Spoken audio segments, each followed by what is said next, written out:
Today we're going to talk about human trafficking, the modern day slavery. I'm going to be using this PowerPoint as my visual aid. So, we're going to cover human trafficking today and why I think it's a social issue that needs to have people persuaded to take a stand against. The main points are forced labor, human trafficking in our backyard, and health crisis. Forced labor. Forced labor is all work or services which is exacted from a person which they have not offered himself or herself voluntarily. That covers debt bondage, slavery, sexual exploitation, and sweatshops. Debt bondage is when somebody offers you goods and you take it and then you can never pay back that debt. So you're working pretty much for little or nothing. And that's how a lot of people get dragged in nowadays into human trafficking. According to DOL.gov, research founded by the U.S. Department of Labor shows that over 1.7 million children worked on cocoa farms in Cote d'Ivoire and Guyana in 2008 and 2009. That's 1.75 million children that went missing. And were their parents, how did that many people get transported without somebody noticing?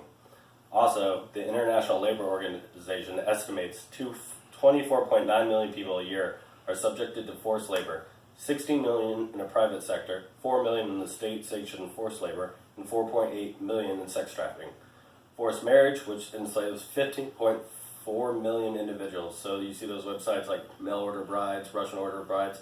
That's a legal way of human trafficking that they try to get people in the United States, other countries to bring these brides over, and then they're in your debt for up to 10 years. The ILO estimates that forced labor generates $150 billion in illegal profits a year. And that's according to the Human Trafficking Research.org. The targets: people who come from low economic background, children in foster care, people who are victims of natural disasters, immigrants, and ethnic minorities.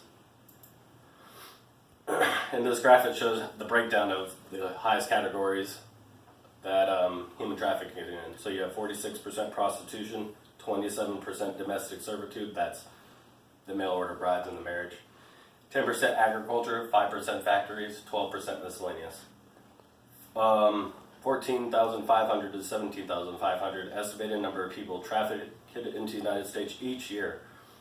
50% of the trafficked in the United States are children. 800 people a year are trafficked worldwide. East Asia and Pacific region, that is the largest of the people who are trafficked into the U.S. each year. This source comes from the U.S. Department of Health Service and U.S. Department of Justice. That goes into human trafficking in our backyards. An estimated 300,000 Americans under 18 are lured into commercial sex trade every year, aging from 1 to 25. Homeless children are the largest at-risk group in the United States. They are exploited to serve because they need food, shelter, clothing, medical care. So people pick them up off the streets offering this thing, and next thing they're being exploited for sexual services and being sold to Russians to be brides. Texas, New York, California, and Florida are the top spots in the United States where most human trafficking activity occurs. Florida is number 3. We live in Florida. That's crazy that we are number 3 in the United States.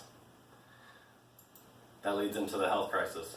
Due to the lack of medical care, hard work, long hours, and sexual conduct involved in human trafficking, health risks are the leading cause of their death.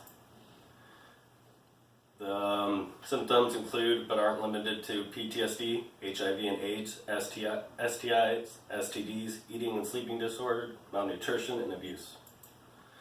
Due to the lack of medical care,